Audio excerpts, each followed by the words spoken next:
Today I'll be breaking down a game where I faced a Sylas in the top lane, and it went pretty well. But the thing is, in this game I didn't talk too much. I was constantly in my zone, in flow, and normally on stream I like to talk it out.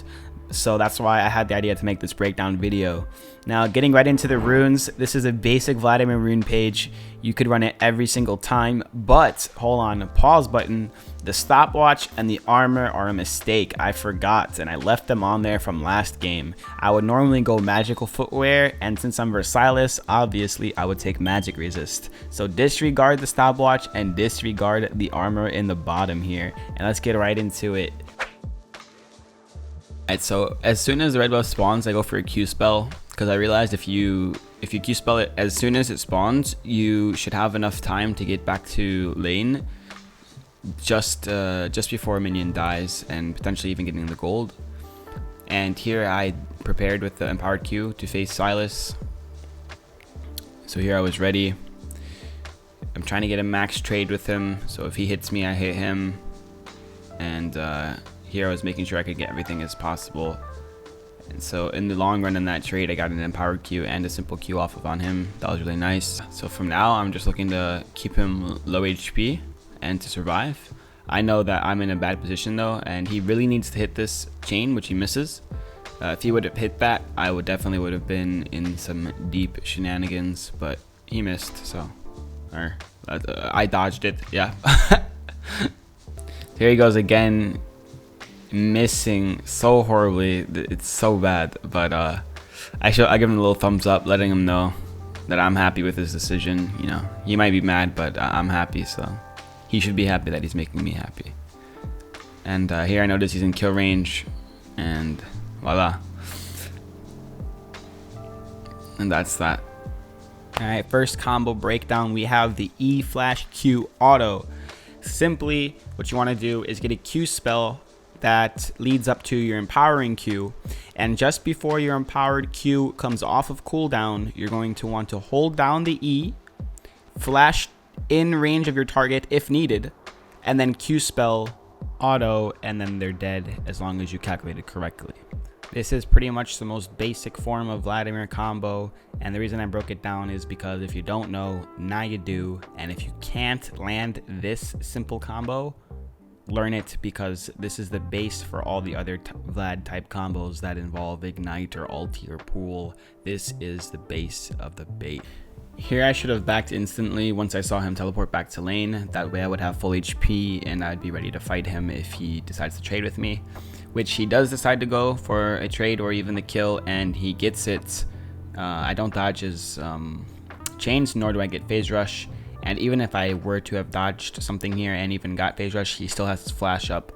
I didn't have enough gold for a codex, which is 900. I had 850, so I bought the little sperm cell, and that's enough for now. And I teleported the lane because if I didn't, the wave would be frozen if the Sylas were to freeze it, and I didn't want that to happen. So I teleported the lane to push the wave under, but I did this pretty badly by taking this horrible trade. But luckily my jungler was near. Otherwise, I would have been forced to back right here already. And I go towards my jungler, and this guy is a big yikes. This Sylas, guys, this is not even me. This is just the Sylas turbo inting. Oh my goodness. Back to lane phase. I noticed that the lane is currently near my tower, so whether I push it or not, it will start heading towards the enemies. So what I decided to do here is go for a slow push by last hitting only, and what this is going to do is build a big wave. That way when it gets towards Sylas's tower, I could go for a potential dive, I could roam into his jungle, I could go mid. I'll have some sort of freedom as it goes under his tower. Here we have a trade going on. He uses all of his cooldowns right here, so I know that I'm pretty free to walk up to him, use what I want. As you can see, I get really close to him, but he's not able to respawn since he has no cooldowns. And about now, he should be getting them back again, so now I have to be somewhat cautious. Since he ultied me, and I'm assuming that his cooldowns just came back up or about to, I ulti instantly so I can keep my HP bar up. And from here, I could either hit a recall, roam, or do something as I have the free time, but I can't dive him as I initially wanted to, which probably would have turned out really bad. So here I decided to hide and wait so he could push the lane in. I do believe if I would have instantly backed, I could have just recalled and got back to lane in time for this wave that's going to crash into my tower now. But instead I decided to stay, probably because my gold. So I think it's still fine. But in this current situation, since I did not decide to back, I'm looking to get as much HP back as possible, just in case the jungler comes to gank me. I do try and set up a freeze so I can delay the game as much as I can and just chill under my tower still, because my HP is way less than his. So right now I'm just looking to get some Q spells as much as I can. If I'm going to use my E, I'm usually just going to tap it, because using your E and actually holding it down will take a lot of your HP out. I didn't notice that for a long time. Thanks to Big Boy C, Elite 500 pointed that out, and I really didn't notice that for like the longest time. I was just holding E all the time. I mean, I would tap it, but I didn't realize how much HP it was actually taking away from me. All right, once again, Sylas uses his cooldown, so I'm able to just go in on him right here, trade, and then get back to safety, because I know he doesn't have anything to reply with. That's really important, just tracking the cooldowns, and that's what allowed me to go all up in his face. I really reached for this Q spell here, because now I know I can kill him with the same combo I did earlier, and bada beam, bada boom.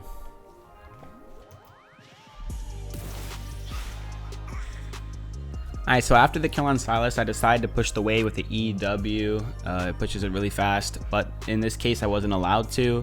I didn't pay attention to the map, and the support was missing. Now the support is least likely to come all the way to top lane, but they are missing, and that means I am not allowed to, and in this case I got punished for it. And so the thing to take away here is, if you want to push the wave with your pool, your W skill, you have to ask yourself, if I use my pool right now, who can come and kill me, or who can gank me? In other words, am I allowed to actually do this? And another thing to point out here is, if I didn't know where Pyke was and he did not come top here, yes, I would have lived, but the fact that I was not allowed to pool remains the same. I'm going from 10 minutes in game to about 13 minutes in game. Nothing really happened. I came up top, started farming some waves. Rammus made an appearance top. I didn't even see him, and it was just enough for Sylas to steal Rammus's ulti. That's it. And then Rammus pings that he was coming up top, so I all-ined him here. I all-ined the Sylas here, and Rammus didn't come, apparently because there's the enemy jungler or something. And at this point, I have my mind in the clouds. I have no idea what's going on. I'm really confused. I don't know if I should go or fight. I just slammed my ulti, and honestly I'm kind of just sick of not knowing what's going on, and I just stood here. Maybe I could have helped Rammus. I don't know. There was not just Sylas and Hecarim, but there was Pyke as well. So with the lack of information, I just told myself that I'm going to stay towards my tower. With all this stuff that's going on right now, I just told myself, stay near the tower, Dugu, stay near the tower. Here I leave the tower a little bit and almost get wrecked by a Pyke. But it all turns out well in the end. And my point here is that when in doubt and when you're just straight confused, just go for what you know is the safest. And for me, it was staying near the tower and getting my CS. And then eventually the fight got brought towards me. So in this scenario, it worked out well. Pyke decided to hang around, but he messed with the best, so he got what he had coming. Go for a little phase rush proc here, kite him out, and that's that. That was a big yikes. I think I should have died there. I think I should have died in a lot of cases. Yikes. Next. Alright, so in the meantime, I based. I got a Spellbinder, Sorks, and Codex. And I noticed Rammus coming in for the gank here. This is similar to the past gank that he did, except for here, he was going really deep. I wasn't sure if he was inting me at this point, so I just went in for the kill. I had to get the kill pretty fast, and Sylas ulted both of us, and he would get a heal from it, so that was that. After taking the tower and a wave, I head over to take the Gromp as well, which should put me at 1,250 gold, which is enough to get a rod. And here I missed my window to recall. I should right here just stop, recall, get my rod, go back to lane, and instead I have, I don't know what type of what it's called, silver shiny object syndrome. I see Sylas, I go for him, all this stuff, and pretty much nothing really happens here. I get his flash, but that's pretty much it. But in the long run, I think this is a big mistake, because like I said, I could have been based already on my way to lane with the rod. I would have caught this wave anyways, and I would have full HP, I would have more AP, and everything would just be better. but instead I decided to stay. Nothing really got accomplished here. And since I overstayed, what you guys don't see is happening on the map is the enemy team starts to group mid a little bit. There goes a little shenanigans down there. And then I say, well, now I overstayed anyway. And there is a good opportunity to actually snag the Herald here. So I go for the Herald. I notice Hecarim actually starts pathing towards me. He just did a fight, so he probably doesn't have his ulti, and I'm able to actually kill him. And things do turn out for the better here. But once again, I should have hit that recall right away, because I would have done the same stuff that I'm doing right here, but with more HP, more AP, and everything. And potentially, I might not have died versus the Sylas here in the corner, and we could have just took it to another level. Alright, so we have a fight that breaks out near the mid lane. I'm in the area, so I decide to go help out after farming a few waves top. So I see the Ezreal, perfect position for me to just take him down here. And then I move on to the next priority target, which would be Orianna or Sylas. Orianna goes down, and then the next person to take down is Sylas, but I do not end up killing him here, and I die. The key breakdown here was in the team fights, focus the carries, kill them. And the little after effect, what happens here is the enemy team is not able to get the inhibitors due to the lack of their ADC. Once I respawned, I farmed a little bit to get my Rabadons recalled, dropped the Herald, and then I noticed this fight breaking out here, and Caitlyn's ulti that actually ends up hitting Orianna, and since she does that, I decided to go all in with the Orianna, take her out of the fight. And here I should have stopped, and once again I failed by using some monkey mechanics and going forward and eventually inting. But how good is this Caitlyn? Oh my!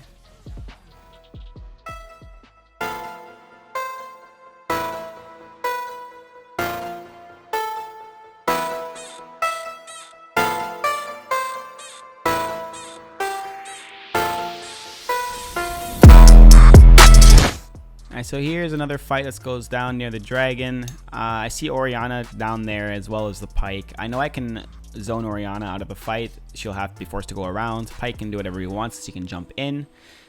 So with Orianna out of the fight, and Ezreal was also out of the fight. It wasn't by my doing, but he was also out of it. It led to an easy Drake.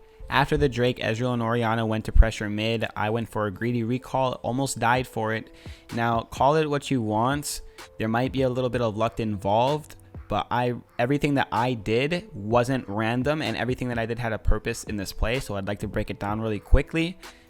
Alright, so first of all was me realizing that I'm going to die from me being greedy here. So I go for the Q spell, which right here, since Ezreal backed off, I would have lived.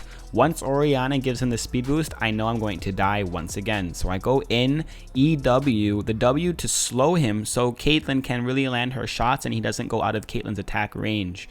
And I was really relying on Caitlyn in this situation here, and without her reaction I would have died. Quick side note, and one thing that I really love about Vladimir, about his heals, is that it throws off enemies so much. The smallest heal, yet it makes such a big difference in the enemy's mind. As you can see, Ezreal both times thought I was dead and went to move away from me, which gives me a lot of space, because as he moves away, I move away, and that instantly gives me a nice gap to run away. So after that dragon, the Baron spawned. We didn't get it, the enemies did, but we aced them, and now we're back at dragon once again. This fight breaks out. I get a nice 3-man ulti. I see the Orianna split off to the side, take down the Orianna. She disappears within a frame. Then we have Kane over here doing nothing at all. He disappears as well. And so my main thought process right here is I'm not going to go ahead and chase the fight as the rest of the team is doing, except for this Caitlyn here. And then I do notice the Ezreal actually coming out through here, so I try to catch him off guard. But my main goal here is to push the lane.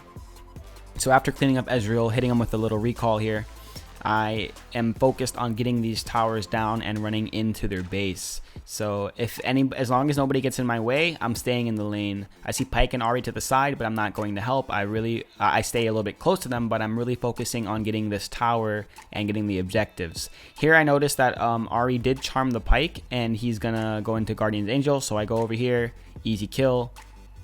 Here I stick around. I'm like, maybe I can actually go for this Hecarim, which I could, but then I see he starts running away, and I instantly snap back to my objectives. I don't want to waste any more time, and this is my thought process after the fight. So after any fight, really, I'm just looking what objectives can I get. I see Oriana's here. I don't think she's much of a problem. I try and scare her, even though I don't think I could kill her at this point. I just try and use like psychological warfare on her.